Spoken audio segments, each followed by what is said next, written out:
Share ko nga pala sa inyo ang masaya at bonggang pagdiriwang sa school ng pamangkin ko noong Linggo ng Wika o Buwan ng Wika last August.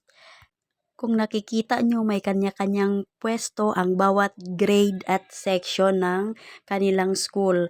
Sa section o sa ano naman ang pamangkin ko, meron silang lechon. Dahil ang tema nila dyan ay pista ng nayon. Alam nyo naman, pag piyesta, talagang pinagdiriwang yan sa probinsya. At pabunggahan sila ng mga handa dyan. At pabunggahan din ng dekorasyon dahil pa-contest po yan. O, diba? Kung nakikita nyo, ang dami.